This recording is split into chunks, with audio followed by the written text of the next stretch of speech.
और अब हम अपने हेलीकॉप्टर शॉट के जरिए आपको दिखाते हैं कि क्या नंबर्स आते हुए दिखाई दे रहे हैं। पश्चिम बंगाल में कौन जीत रहा है, आगे कौन बढ़ रहा है। ये 295 पर आप देख रहे हैं एनडीए आगे है, फिलहाल 214 पर गैप कम है। और अगर 2500 की गिरावट सेंसेक्स में देखी जा रही है तो माना यही जा रहा है कि जो एग्जिट पोल आए थे उसमें क्लियर मैंडेट था जिसमें 400 पार तक की बात की जा रही थी।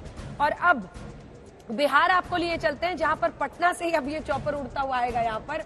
और पटना बिहार क्या कह रहा है, क्योंकि देखिए यहाँ पर भी तेजस्वी यादव ने काफी मेहनत की है और Tejashwi Yadav 39 out of 40 seats पिछली बार आई थी, एक किशनगंज की सीट सिर्फ गई थी कांग्रेस पार्टी को।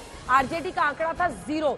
लेकिन इस बार अगर तेजस्वी यादव अपने बलबूते यहाँ पर एक बड़ा कमाल करते हैं और आरजेडी को ज्यादा सीटें आती हुई दिखाई दे रही हैं तो ये एक बड़ी कामयाबी उनकी कहलाएगी, क्योंकि वहां पर उन्होंने, और ये बिहार के नंबर्स अब हम आपके सामने रखते हैं जिसमें आपको जेडीयू बीजेपी का ब्रेकअप, एनडीए का और फिर दूसरी तरफ इंडिया गठबंधन का। यहाँ पर देखिए नीतीश कुमार इंडिया गठबंधन के सबसे बड़े आर्किटेक्ट थे, क्या दिल्ली क्या मुंबई सब जगह गए, सबको एक साथ लेकर आए, लेकिन इंडिया गठबंधन बनने के बाद खुद ही निकल लिए नरेंद्र मोदी की तरफ। ऐसे में पुराने गठबंधन के साथी को बीजेपी लाने में कामयाब रही, लेकिन इंडिया गठबंधन को उसका कितना नुकसान हुआ नहीं हुआ ये नंबर्स के जरिए अब आप जान पाएंगे, क्योंकि अब हम आपको दिखाते हैं कि बिहार से क्या नंबर सामने आ रहे हैं। क्योंकि यहाँ पर जेडीयू के बारे में 7 सीटें, अगर जेडीयू 16 सीटों पर लड़ी है और सिर्फ 7 सीटों पर जीत रही है तो उनकी जो परफॉर्मेंस रेट है वो बहुत बड़े नुकसान का सबब बनती हुई दिखाई दे रही है।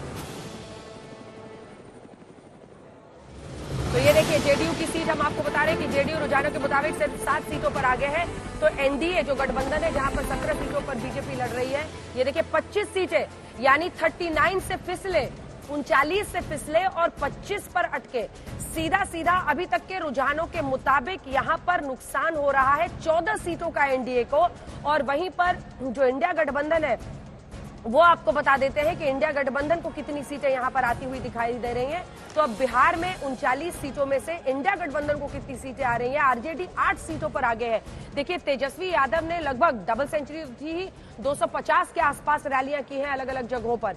ऐसे में अगर वो 8 सीटें यहां पर ला रहे हैं तो इसका क्रेडिट उनको जाएगा। इंडिया गठबंधन को यहाँ पर देखिए जो सीटें आ रही है ये हम आपको दिखा रहे हैं, 25 सीटें बीजेपी को 12 आती हुई, 7 जेडीयू को, और इसी के साथ ये बीजेपी एनडीए का ये ब्रेकअप है। और वहीं पर इंडिया गठबंधन में आप देख रहे हैं कि उनको आती हुई 14 सीटें दिखाई दे रही हैं। यानी ये मामला ऐसा है कि जो यहां से निकला है वो सारा का सारा उधर जा रहा है और बिहार में क्लियर विनर के तौर पर। और यही रुझान अगर नतीजों में तब्दील होते हैं तो उत्तर प्रदेश में भी आप देखिएगा कि इंडिया गठबंधन एकदम एक कमाल करता हुआ ही कहलाएगा, क्योंकि लगातार भारतीय जनता पार्टी विधानसभा में रिकॉर्ड तोड़ती है। जो हमेशा राज्य सरकारें बदलता था वहां पर बीजेपी अपना वर्चस्व स्थापित करती है, लेकिन इसके बावजूद अगर यही रुझान नतीजों में तब्दील होते हैं तो देखिए क्या हालत है। आप देख रहे हैं फिलहाल हम आपको अलग अलग जगहों की जो सीटें हैं वो दिखा रहे हैं, लेकिन बिहार में एक खबर जो सबसे बड़ी है वो ये है कि आरजेडी 0 से 8 पे पहुंचती हुई दिखाई दे रही है अभी तक के रुझानों के मुताबिक। और ये संजय जी एक बहुत बड़ी हॉट सीट कूल हवा में हम आपको दिखा रहे हैं, अमेठी की सीट जहां पर स्मृति ईरानी पीछे चल रही है और किशोरी लाल शर्मा जो कि गांधी परिवार के बहुत करीबी हैं, जो कि इस सीट को लगभग संभालते 5000 वोटों से पीछे चल रही हैं स्मृति ईरानी इस वक्त। स्मृति ईरानी अमेठी से पीछे चल रही हैं 5000 वोटों से। चांदनी चौक से जेपी अग्रवाल 3200 वोटों से आगे चल रहे हैं। हिमाचल प्रदेश में अनुराग ठाकुर आगे हैं तकरीबन 31,000 वोटों से।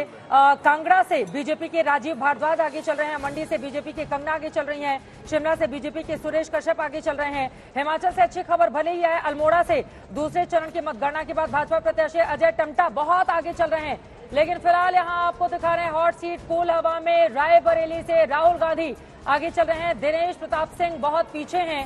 रायबरेली की ये वो सीट है जो पिछली बार सोनिया गांधी ने जीती थी, गांधी परिवार का गढ़ रहा है रायबरेली की ये सीट, जिसको लगातार वो जीती हुई चली आई है। फिलहाल राहुल गांधी यहाँ पर आगे की ओर चलते हुए दिखाई दे रहे हैं। और फिलहाल यहाँ पर आपको दिखा रहे हैं उत्तर प्रदेश, सबसे ज्यादा निगाहें यहीं पर टिकी हुई हैं।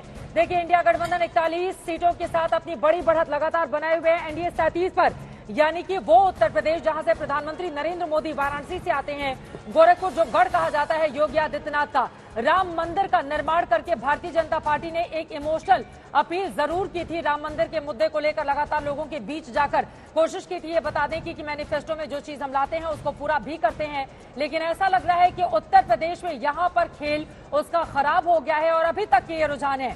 अभी तक की ये रुझान है। देखिए उत्तर प्रदेश के आपको दिखा रहे हैं बस्ती सीट, रामप्रसाद यहाँ पर आगे चल रहे हैं समाजवादी पार्टी। कई ऐसी सीटें हैं हिमाचल की, फिलहाल चारों सीट पर बीजेपी आगे की ओर चल रही है, चाहे कांगड़ा हो, मंडी हो, शिमला हो, हमीरपुर की सीट हो, यहाँ पर वो आगे की ओर चलती हुई दिखाई दे रही है। फिलहाल आपको बताते चले एसीआई का जो आंकड़ा सामने आया है, बीजेपी 200 सीटों को क्रॉस कर चुकी है और यहाँ पर स्क्रीन पर जो हम आपको दिखा रहे हैं एनडीए 292 पर। अब तक के रुझानों के हिसाब से भारतीय जनता पार्टी 240 से ज्यादा की लीड लिए हुए है। इंडिया गठबंधन 218 के साथ, कांग्रेस पार्टी यहां पर कोशिश में है कि वो सेंचुरी लगा दे। आगे पीछे उसका अच्छी ये लीड कंसोलिडेट होगी, हम आपसे और चर्चा करेंगे। तो ये आप सुन रहे थे कांग्रेस पार्टी की तरफ से प्रतिक्रिया देती हुई सुप्रिया श्रीनेत। लेकिन दूसरी तरफ एक दिलचस्प नंबर है जो नीचे भी देख लीजिए, क्योंकि विधानसभा के भी नतीजे आ जा रहे हैं। तो आंध्र प्रदेश में टीडीपी आगे है, वहीं ओडिशा में अगर आप देखिए तो बीजेपी 16 सीटों पर आगे है। और ये देखिए नीचे में विधानसभा के भी चुनावी नतीजे आ रहे हैं, जहां पर ऐसा लगता है कि जगनमोहन रेड्डी की सरकार मुश्किल में पड़ सकती है। चंद्रबाबू नायडू की पार्टी वहां पर आगे चल रही है, अच्छी खासी बढ़त है, 49 सीट्स पर वो फिलहाल आगे चल रहे हैं 175 सीटों में। और वहीं ओडिशा में बीजेडी सिर्फ 5 पर है और बीजेपी वहां पर 16 पे है। तो क्या बीजू पटनायक की पार्टी भी यहां पर उनकी सरकार मुश्किल में आ सकती है? विधानसभा के भी नतीजों पर नजर रखनी होगी। लेकिन 289 सीटों पर फिलहाल भारतीय जनता पार्टी 290 सीटों पर आगे चल रही है एनडीए का, वहीं 243 सीटों पर फिलहाल बीजेपी आगे चल रही है, 98 पर कांग्रेस पार्टी पहुंच चुकी है। लेकिन 2-4 जो बड़ी सीटें हैं जिन पर चर्चा हो रही है, तो बात उत्तर प्रदेश की करते हैं, क्योंकि यहाँ की 80 सीटों पर असली लड़ाई लड़ी जा रही है। देखिए, अगर तमाम अन्य राज्यों में भी जीत हासिल होती है, जादुई आंकड़े को छू लेते हैं सरकार, लेकिन यूपी की परफॉर्मेंस से आने वाले वक्त की कहानी लिखी जाएगी। और कई सारे प्रश्न उठाए गए, जिसमें अमेठी की सीट को लेकर या फिर अन्य सीटों को लेकर, क्या पश्चिमी उत्तर प्रदेश में अरुण गोविल जैसे उम्मीदवार को चुनना सही निर्णय साबित नहीं हुआ? तीसरे राउंड में लेकिन हेमा मालिनी मथुरा से आगे हैं, तो ये मथुरा वाले तो लगता है हेमा मालिनी जी के साथ टिके रहेंगे। अभी 3rd राउंड ही हुआ है, लेकिन 21 राउंड होने हैं। आपको सिर्फ एक आइडिया दे रहे हैं ताकि आप भी ये समझ सकिए कि अभी थोड़ा सा इंतजार और करना होगा और आज तक की स्क्रीन पर आपको टिके रहना होगा, क्योंकि हम सबसे तेज नतीजे आपको बता रहे हैं, हर राउंड के बाद की खबर बता रहे हैं, कौन आगे कौन पीछे बता रहे हैं। अमेठी से लेकिन फिलहाल स्मृति ईरानी पीछे चल रही है किशोरी लाल शर्मा से।